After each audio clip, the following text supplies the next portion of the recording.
그래서 제가 우리 스스로를 돌아보면서 여러분과 함께 각오를 다지는 그런 말씀을 좀 몇 가지 드리겠습니다. 우리 대한민국은 1945년에 해방이 돼서 48년에 건국되는 과정에서 정말 구사일생으로 자유민주주의 국가로 건국을 했습니다. 그때도 우리 자유우파가 처한 위치는 절대적인 열세였습니다. 한반도의 절반은 이미 김일성이가 괴뢰 정권을 세우고 있었고, 그 김일성이 바로 뒤에는 스탈린이 모택동이가 딱 후원자로 돈도 주고 무기도 대주고 심지어는 군인까지 대주고 군사 고문단도 보내고 했던 그런 때고, 우리 한반도의 절반인 남한 내부에서도 보면 제일 역사가 오래되고 조직이 잘 된 조직이 박헌영 조직이었어요. 박헌영의 조선공산당 1920년대부터 조직해서 뛰었잖아요. 그리고 여운형이의 건국준비위원회, 인민위원회, 이런 조직은 전국 조직이었습니다. 김대중이도 그 조직의 일원이고 그랬죠. 반면에 이승만 대통령은 홀홀단신 개인 자격으로 미군 비행기 얻어 타고 들어올 수밖에 없었어요. 이승만이라는 이름 석자 말고는 싸울 만한 변변한 무기도 없이 들어온 거예요. 그러니까 이 상황에서 3년 동안 김일성, 박헌영, 스탈린, 모택동의 이 연합 세력과 싸워서 이념 전쟁에서 이겨서 비로소 대한민국이라는 자유민주주의 국가를 건국한 겁니다.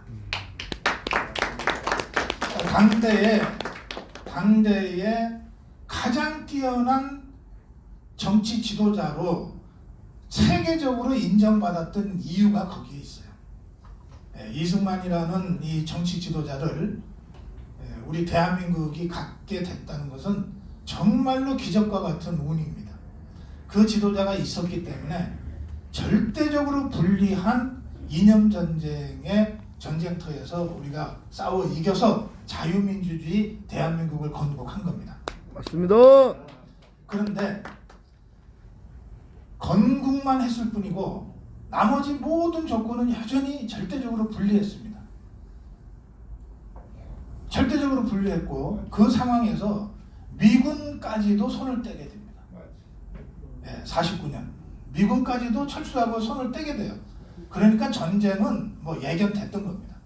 그리고 당시 보십시오. 그 6.25 전쟁에서 대한민국이 살아남고 절반의 승리라도 할 수 있을 거라고 생각했던 사람 당시에 단 한 명도 없었습니다. 전 세계의 정치 지도자들, 군사 지도자들 다들 며칠이면 끝난다 그랬어요. 실제로 3일 만에 서울이 함락됐어요. 일주일 만에 낙동강까지 밀려버리잖아요. 그 정말 절체절명의 국가적 위기 상황에서 또다시 이승만의 리더십, 그거 하나로 이 위기를 극복해내거든요. 그러면서 우리가 절반의 승리를 이끌어냅니다. 그 후에 박정희가 등장해서 지금의 근대화 산업화라고 하는 것을 만들어내죠. 그러니까 전 세계가 해방 후 이 짧은 시간에 근대화와 민주화라는 어느 것 하나도 하기 어려운 이 과제를 동시에 이루어낸 유일한 대한민국이다, 이렇게 평가하게 되지 않았습니까? 네. 이 이승만 시대와 박정희 시대가 없었다면 지금의 우리가 없어요. 그런데 생각을 다시 한번 돌이켜보면 이승만도 여러 차례 죽을 고비를 넘깁니다. 박정희도 여러 차례 죽을 고비를 넘깁니다. 직접 김일성이가 암살하려고 암살단을 파견한 게 여러 수십 번이잖아요. 그 체제 전쟁이 지금도 계속되고 있어요. 지금도 계속되고 있습니다.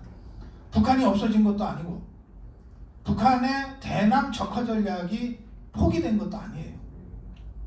북한은 여전히 70년 전에 적화시키려고 했던 그 세력이 정권을 잡고 있고, 70년 전에 수립한 조선노동당의 강령, 남한을 적화시켜서 한반도 전체를 사회주의 국가로 만든다는 이 조선노동당 강령을 여전히 가지고 있어요. 그래서 지금도 우리가 원해서가 아니라 어쩔 수 없이 북한이라는 체제와의 체제 전쟁을 계속 수행하고 있는 겁니다. 그런데 이걸 깜빡깜빡 잊어버리고 느슨하게 대했을 뿐이죠. 자, 이 체제 전쟁을 우리가 해왔다면 그러면 대한민국의 대통령 된 자는 마땅히 어떤 것에 앞서서 북한과의 체제 전쟁에서 승리하기 위한 전략을 가지고 대통령 임기를 시작했어야 돼요. 그렇잖아요. 맞습니다. 예. 그러니까 이 역대 대통령들이 이를테면은 어찌어찌 해서 박정희가 암살당하고 나서 대통령 권한대행을 최규하가 하죠. 이 사람 제일 먼저 챙긴 게 뭡니까? 이 사람 정말 문약하기 이를 데 없는 사람이지만 이 사람이 그래도 제일 먼저 챙긴 거는 DMZ의 군사 방어 상태예요. 대통령이 되면 당연히 해야 되는 거야. 박근혜 대통령이 탄핵당한 다음에 대통령 권한대행을 황교안이 합니다. 황교안이 대통령 권한대행으로서 첫 번째 얘기한 게 DMZ 상황을 챙겨라는 거예요. 이거는 어떤 바보라도 대통령이 되는 순간 대한민국이라는 체제를 북한과의 전쟁에서 이념 전쟁에서 지키기 위한 것이 대통령 된 자의 첫 번째 임무이기 때문에 그러는 거예요. 무식하고 생각이 없던 자도 그 자리에 올라가면 그렇게 하게 되어 있는 거야. 비록 잠깐 동안에 대통령 권한대행을 해도 그거부터 하는 거예요. 그런데 우리 목사님 잠깐 말씀 있으셨지만 이승만 박근혜 정권 9년 동안 그걸 제대로 못했다는 거예요. 그걸 제대로 못했어요.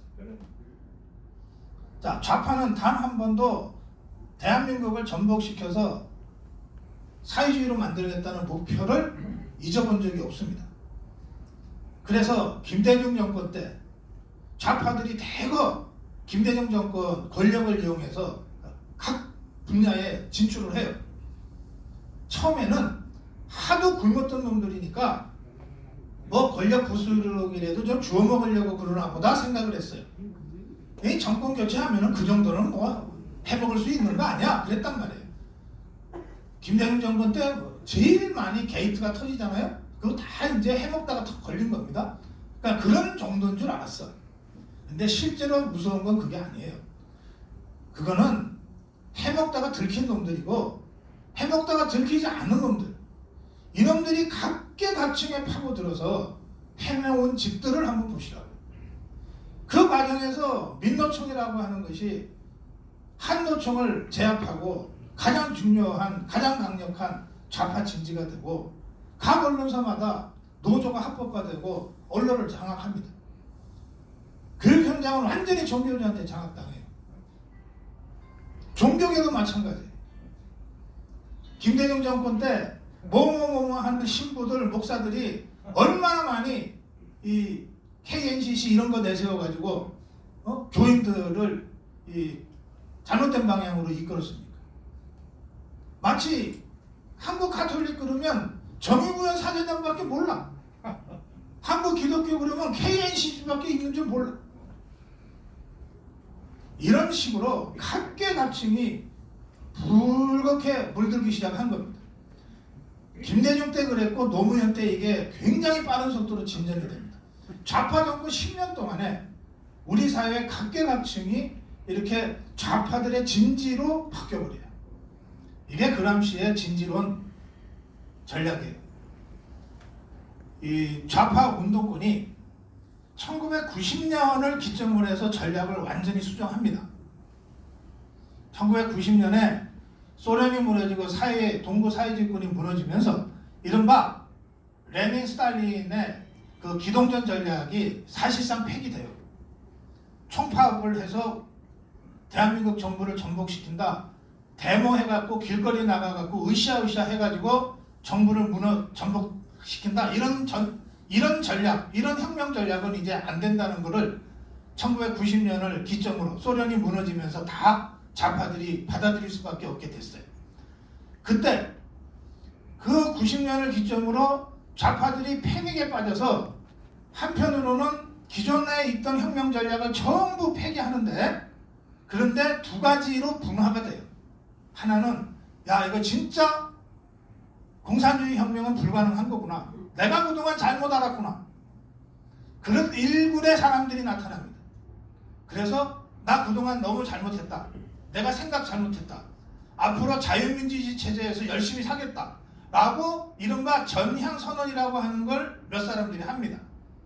그 이제 김문수가 대표적으로 그런 일을 한 사람이에요. 반면에 이 소수의 전향자들을 빼놓고 나머지는 기동전 전략이 실패했으니 이제 진지전으로 바꾸자, 이렇게 된 겁니다. 그래서 그때부터 바닥을 파고들어요. 바닥을 파고들어서 각계각층에 침투합니다. 학생운동을 하던 사람들이 데모를 하다가 데모를 중단하고 고시촌에 들어가서 5년이고 10년이고 공부해서 어느 날 갑자기 사법연수원이 되고 변호사가 되고 판사가 되고 검사가 돼서 나타나요. 사대 가서 맨날 데모나 하던 애들이 어느 날 갑자기 선생되는 국가시험 열심히 봐갖고서 그래가지고 어느 날 애들한테 인기 없는 교사로 나타나요. 이런 식의 진지전 전략을 1990년부터 시작을 합니다. 20년 동안 꾸준히 했어요. 1990년부터 2000년대까지 꾸준히 그걸 합니다. 그 과정에서 수천 개의 좌파 진지들을 만들어냅니다. 이 진지들이 어떤 계기를 만나서 모여서 힘을 분출시키고 그 사건이 끝나면 다시 또 자기 진지로 싹 들어갑니다. 이자들이 나타나서 그 좌파의 힘을 보였던 첫 번째 사건이 광우병 투쟁입니다. 600개 넘는 좌파 단체가 순식간에 모여서 공동행동을 하고 광화문을 장악해버리잖아요. 네? 600개 넘는 단체들이, 좌파 단체들이. 600개 넘는 좌파 단체들이 모여서 연일 촛불을 드니까 그렇게 압도적으로 국민의 지지를 받아서 대통령이 당선됐던 이명박이가 청와대 뒷산에 가서 눈물 훌쩍훌쩍 하면서 아침 이슬을 따라 불렀다는 거 아니에요. 완전히 이건 자유우파가 좌파 한 줌밖에 안 되는 그 촛불 앞에 무릎 꿇고 백개 항복한 거죠. 이게 싸움을 하다 보면 우리가 불리할 수도 있고 질 수도 있는데 절대 해서는 안 될 일은 뭐냐? 등을 보이는 거예요. 죽어도 등을 보이면 안 돼. 절대 쫄면 안 된다. 아멘. 근데 이 대통령이란 자부터 등을 보이고 쫄아가지고 고개를 떨구고 눈물을 흘리고 그랬단 말이에요. 그 이명박 정권을 그 이후에 좌파들이 그걸 대통령으로 인정했겠어요? 정권으로 인정했겠냐고. 우리 자유파가 완전히 그때 새 싸움에서 져버렸어요. 기세 싸움에서 져버렸어요. 그 다음부터는 그냥 이명박이가 월급 받는 대통령으로는 있었지만 그거 더 이상 우리 우파 정권 아니었어요. 맞습니다. 그걸 이어서 박근혜 정부가 들어섰습니다. 그러면 제정신 차리고 이명박 정부 5년 동안 허송세월 한 거 제대로 만회해서 좌파들의 진지들을 하나하나 공략을 하고 적어도 조사라도 하고 했어야 되는 거죠. 그렇지. 사실은 그걸 박근혜 정부 초기에 하려고 했어요. 그래서 어느 단체가 대한민국의 정부의 지원을 받으려면 적어도 대한민국 헌법을 지켜야 되잖아. 대한민국 정부의 방침, 국정운영 원칙에 대해서는 동의를 해야 지원을 하든지 말든지 할 거 아니야. 어느 단체가 그런지 안 그런지를 조사를 하게 됐어요. 조사 안 할 수 모르니까. 그 조사했다는 그거를 나중에 블랙리스트라 그러면서 뒤집어 씌워서 감옥을 가게 된 거예요. 또 조사를 하다 보면 대한민국 헌법을 부정하는 단체, 박근혜 정부의 정부 방침에 반대하는 단체가 있는가 하면 대한민국 헌법을 강조하고 박근혜 정부의 입장을 동의하면서 뭔가 활동하는 단체들도 있는가. 반대하는 단체의 명단을 적어놨는데 이게 블랙리스트야. 그래서 몇 명 감옥 갔어. 이게 대한민국 헌법 가치에 맞는 단체 활동을 하니까 좀 지원이 필요해라고 또 맹단 만들어서 썼어. 이게 화이트리스트 리스트라는 거예요. 그래 저는 이게 블랙리스트고 이게 파이트 리스트면 안 하는 게 바보지. 국가권력은 그런 거 하라고 준 거지. 이명박 정부는 이것도 안 했다는 거 아니야. 이것도 안 해서 이것 때문에 감옥에 간 사람이 한 놈도 없다는 거야. 저는 그 점에서는 박근혜 정부가 이명박 정부보다 조금은 나았다고 생각해요. 다만 서투르게 하는 바람에 좌파들한테 괜히 핑계나 주고 빌미나 주고 그래갖고서 대대적으로 역풍을 맞게 된 거예요. 좌파가 왜 박근혜 대통령을 쫓아내려고 촛불을 들었나? 저는 대북 강경 정책, 대북의 북한에 대한 원칙적인 입장, 이게 좌파들로부터 촛불을 들게 만든 직접적 원인이라고 생각해요. 이 좌파들은 북한과 따로 있는 존재가 아니잖아요. 북한과 한 몸이잖아. 한 몸이잖아. 그러니 김정은이가 박근혜 정부 때 얼마나 힘들었냐. 여러 전문가들 얘기를 들어보면 조금만 더 밀었으면 끝났다는 거거든. 유엔 제국 제재, 오이사 대북 조치, 이걸 가지고 조금만 더 밀어뜨렸으면 김정은이 그냥 벼랑에서 떨어졌다는 거거든. 거의 95%까지 북한의 멱살을 잡았다는 거거든. 북한이 살 수 있는 유일한 뒷문이 중국인데 중국까지도 미국 정부가 강력하게 전방위로 압박을 했기 때문에, 그리고 그 중국의 협조를 얻기 위해서 박근혜가 그 전승국 행사까지 갔기 때문에 그런 것까지 전부 합쳐서 전방위로 지금 북한 멱살을 딱 잡아서 나머지 5% 정도만 꽉 잡아 채면 이제 여기는 끝낼 수 있었거든. 북한 입장에서는 박근혜 제거하는 거 말고는 이 위기를 탈출할 방법이 없었던 거예요. 정상적인 방법으로는 안 되는 거예요, 제거가. 그래서 촛불을 들고 최순실이 같은 자를 끌어들이다가 떡칠을 해가지고 탄핵시키고 감옥에 보냈다고 난 생각합니다. 그리고 나서도 우리의 선거 지형이 그리고 나서 치러진 선거에서도 문재인이가 41% 간신히 해서 되는 거예요. 대한민국이 70년 동안 좌파와 이념 전쟁을 하면서 여기까지 자유민주주의 시장경제 체제를 발전시켜 왔는데, 설사 최순실이가 나타났다고 한들 국민들의 정치의식 수준이나 이념적 배치가 하루아침에 어떻게 확 바뀌냐고.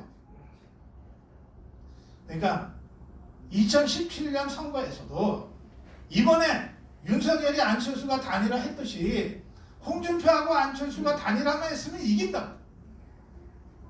그때 그걸 못하는 바람에, 그걸 못하게 좌파들이 공작을 성공시키는 바람에 진 거예요.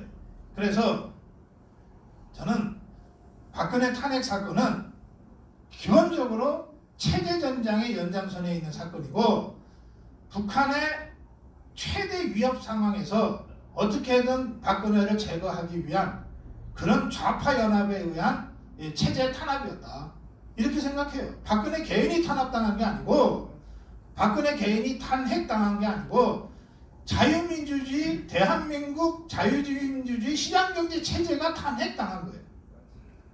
그렇기 때문에 우리가 박근혜 개인이 뭐라서가 아니라 박근혜의 명예회복은 대한민국 자유민주주의 시장경제 가치의 회복인 거예요. 그 점에서 우리 모두의 과제라고 생각하는 것이고, 이번 대통령 선거의 승리도 그 좌파들의 체제전쟁에 대한 결정적인 이 분기점이 되는 선거다, 이렇게 저는 생각하는 겁니다. 그래서 좌파들이 단일화 이후에 자기들이 졌다고들 직감하니까 최대한 다 모이는 거예요. 자기들이 이길 것 같으면 저렇게까지 안 모여. 사전투표 50%가 뭐야 도대체. 네? 정말 마지막 한 방울까지 짜내서 지금 결집하고 있어요. 체제전쟁에서 질 것 같으니까.